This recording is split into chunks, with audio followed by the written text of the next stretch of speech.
You don't need to do everything that everybody else does on Christmas for you to have a very special time with you and your family. And in today's video, I want to give you 12 different things that you don't need to do or buy this Christmas so that you can have a guilt-free, fun, special Christmas with your family.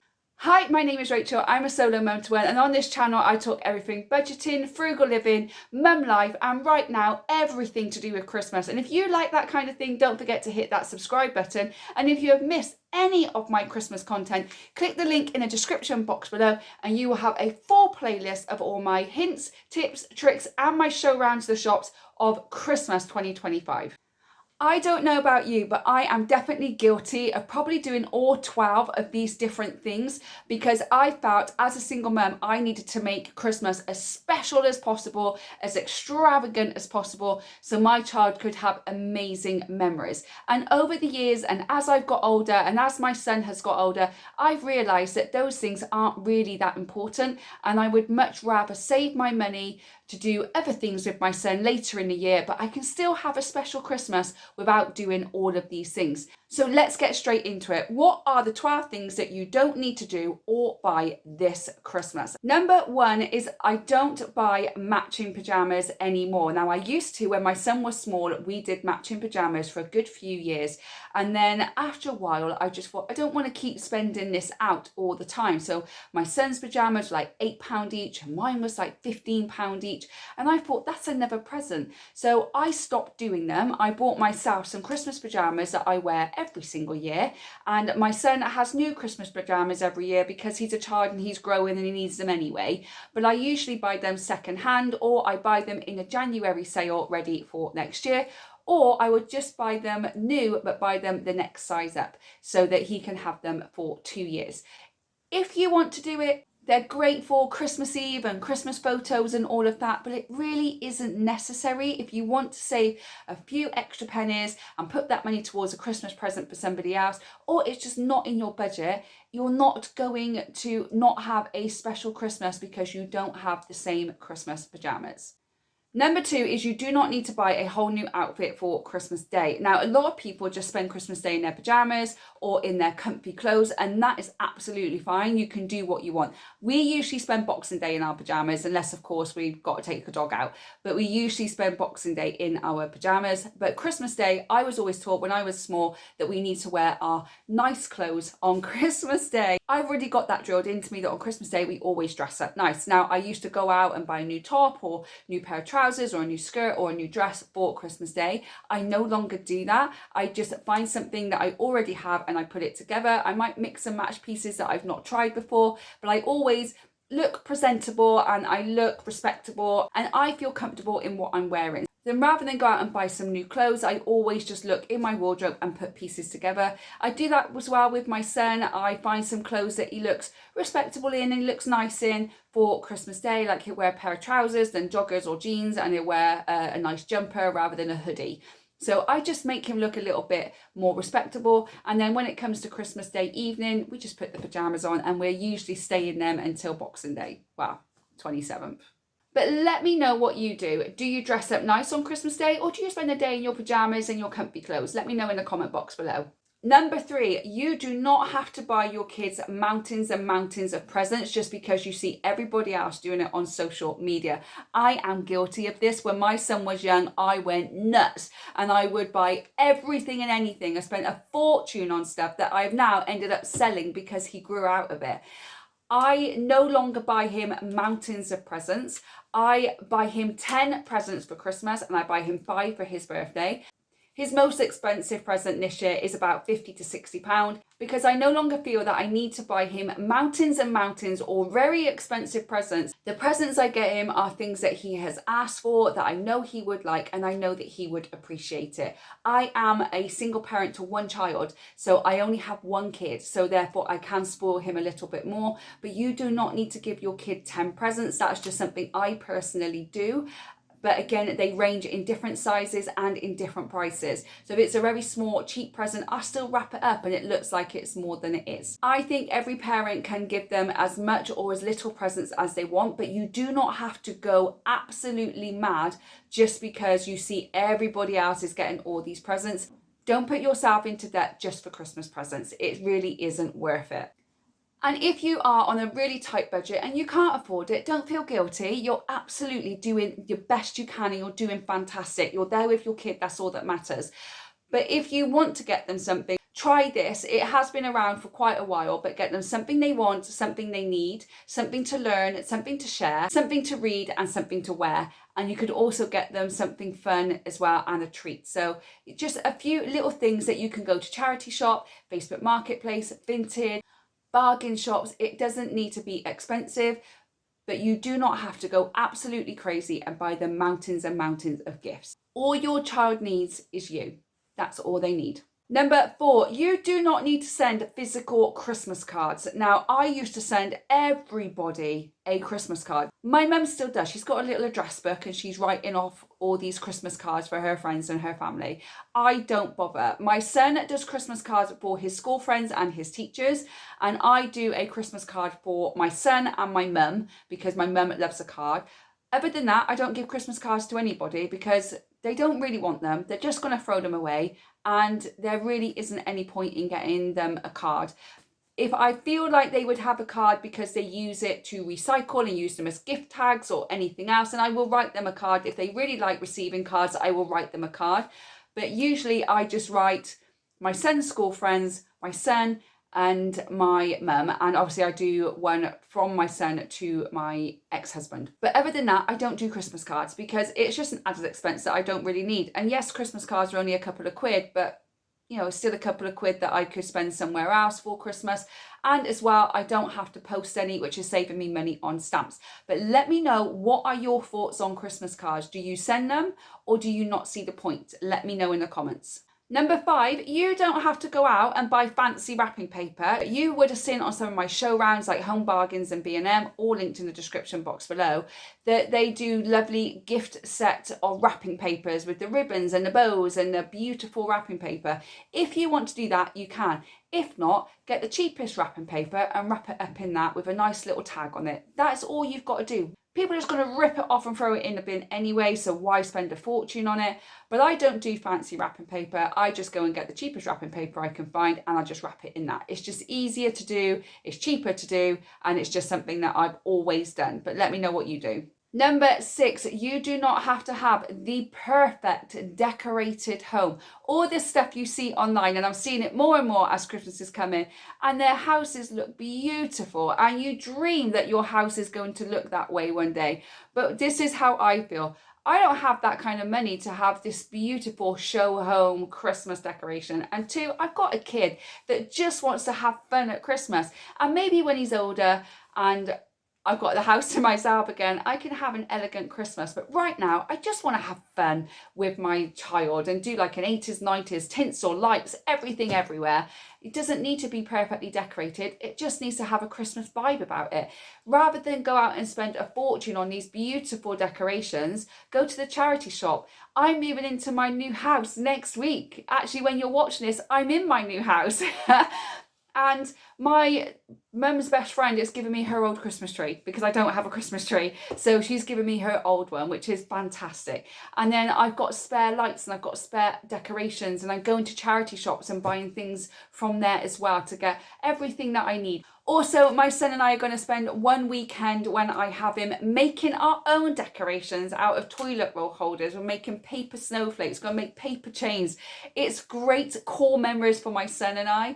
And when we decorate our house, it'll be our first Christmas in there and we can say we decorated it with our own decorations. So if you are on a tight budget this year, don't worry about having the perfect decorated house. Do some Christmas crafts with your kids, have fun, make memories, and remember your first Christmas was your homemade decorations that you will treasure forever. And make sure you take lots of pictures so you can look back on it in the future.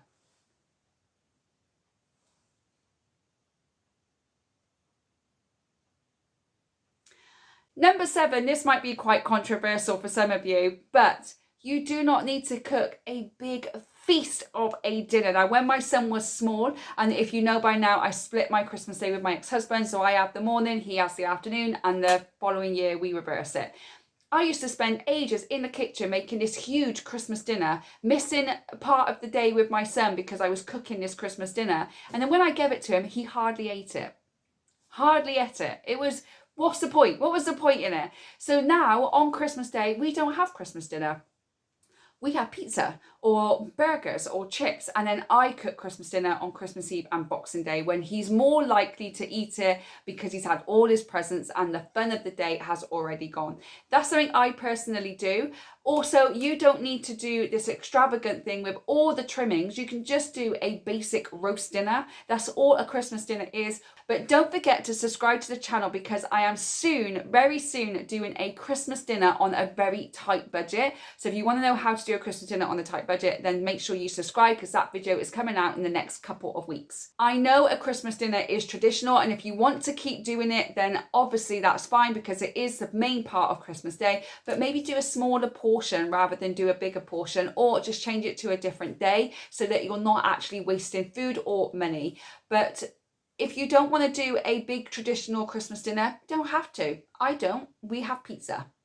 Number 8 is you do not have to join in every Christmas party or Christmas event that is going on. Now, when my son was smaller and we went to all the mum and baby clubs, we were invited to so many different events, so many different Christmas parties and seeing Santa. And I thought at that time, I have to attend them all. It's exhausting. It's really, really exhausting to try and fit it all in. So now we only do 1 or 2 events and that is it. And as my son is older now, he doesn't want to do the whole Santa visit anymore, but we are doing panto and we spend a whole day together going Christmas shopping, getting the Christmas atmosphere and stopping off at a coffee shop and having a hot chocolate together. And that is what our Christmas is about. We don't attend every single event that is going on. We pick and choose the ones that we want to, that we can fit into our schedule. So don't feel that you have to do all of them. It's okay to say no to some of the events if you can't make it, or if you just want to take some time out to have some family time. Number 9, you don't have to buy into every sale or deal or anything that happens over the Christmas period. Black Friday is very soon coming up. I will put the dates here of when Black Friday is. If you are subscribed to all the newsletters, then unsubscribe to all of them as well if you don't want to spend extra money. Sometimes a deal isn't a real deal. They put the prices up just before and then they slash them again so they were the original price, but you think you're getting a really good deal. Also, if you're subscribed to any of the newsletters or you're on social media pages, you might impulse buy and you don't actually want it or need it. You think it might look nice and it might look really good, but you don't actually need it. It wasn't on your list to start with. Try and stick to your list to save you extra money. But buying into the whole sales and the deals and all of those things sometimes isn't worth it. So before you do it, take a step back, have a think, is it really what you want? Is it part of your list? Can you put it in your budget? And then move forward, or just throw it to one side and carry on focusing on what you wanted to get and what you want to do for Christmas rather than spend more money and impulse buy. Number 10 is you do not need to buy the big expensive advent calendars. Over the years, advent calendars have got bigger and bigger and bigger and more expensive. So when I went into B&M and Home Bargains, again, link in the description box below, they were these beauty advent calendars and Pringle advent calendars and Walker's Crisp advent calendars. I mean, what's going on? There were so many. When I was a kid, it was a chocolate one. It was a 99p Dairy Milk chocolate one. They're like £3 now, but that was all we had and we loved it. Every morning going down and getting that little square of chocolate was the best ever. And my brother and I thoroughly enjoyed going to the shop with my mum or my dad, picking out our advent calendar and having it there on the 30th of November, ready to open on the 1st of December. So even though there's all these big advent calendars around, you don't need to do them. You can just go and buy a simple chocolate one and that will be just fine. We all had it when we were kids and we loved it, but now it's everywhere and people are trying to get you to buy the beauty ones and the sweet ones and the candle ones and the Pringle ones. You don't need to buy them. A simple chocolate one will do just fine. Number 11 is you do not need to do a big Santa event. You don't need to go to Lapland UK or Lapland. You don't need to do these big extravagant things. It's going to cost you hundreds of pounds because you've seen everybody else doing it. And even though it looks amazing and you'd love to experience it, if it's not in your budget, you don't have to do it. Save the money. Put it towards something that's more meaningful, back into Christmas, or even invest it for your future or your child's future. If your child wants to go and see Santa, there are plenty of cheaper options and they are just as magical. Last year, I took my son to go and see Santa. I think it cost me £30 and it was the best one he's ever been to. But it only cost me £30 for 2 adults and 1 child because my mum came with me at that point. There are also plenty of free events where you can go and see Santa. Look at the Christmas markets or the Christmas fairs. We went to a Christmas fair once and they had Santa there, and all you had to do is pay £1 to go and visit him, and you had a little present as well. It wasn't a lot, it was just a little toy. But my son got to see Santa and he was much younger then and loved it. Therefore, your child gets to see Santa. It doesn't take a ton of money out of your budget. You don't feel that you need to go and do it because everybody else is doing it. Yes, we would love to spoil our kids, and yes, we would love to have that experience. But if it's not in our budget right now, Christmas and seeing Santa can still just be as special as it would be if you went to one of those big events. And number 12, one that we all need to follow, is to not compare ourselves to other people's Christmases. All over social media, you might see the Pinterest-worthy and perfect Christmas decorated home, the best Christmas dinner spread, the mountain of gifts, and the going to see Santa at Lapland. What you see on social media isn't real life, it's the snippet of what they want you to see. Real life is waking up at the crack of dawn with your kids, them ripping open all their presents and their stockings, eating lots of Christmas food, making loads of noise and just having a good time. Doesn't matter if you've got the perfect home, the perfect dinner, kids don't care. Kids care about you being there, having fun with them, making those memories with them, and snuggling down watching a Christmas movie at the end of the night. So stop comparing yourself to others. Your family and their family are completely different. You do you.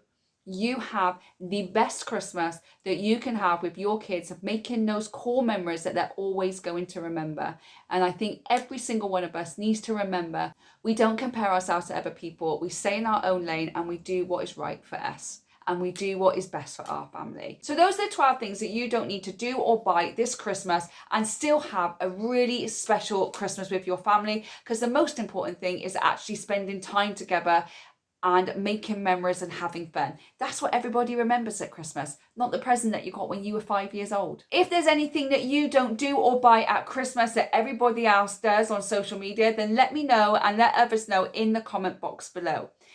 Thank you so much for watching. I really do appreciate it. If you have missed any of my Christmas videos, then go and check out my Christmas playlist. I'm sure you're going to love it. Also, if you want 50 Alf on the Shelf ideas that is no mess, no stress, no fuss, then there is a link in the description box below, completely free for you, to help you with Alf on the Shelf. And if you haven't seen my Alf on the Shelf video, 24 ideas for you to do this Christmas, then that's also linked in the description box below as well. If you have enjoyed today's video, don't forget to give me a like. Also, share it with a friend so that they can watch it if they need a little bit of a reminder of what not to do or buy this Christmas. And of course, subscribe to the channel so you don't miss any more of my Christmas content. There's still a lot more to come, even though we only have a few weeks left.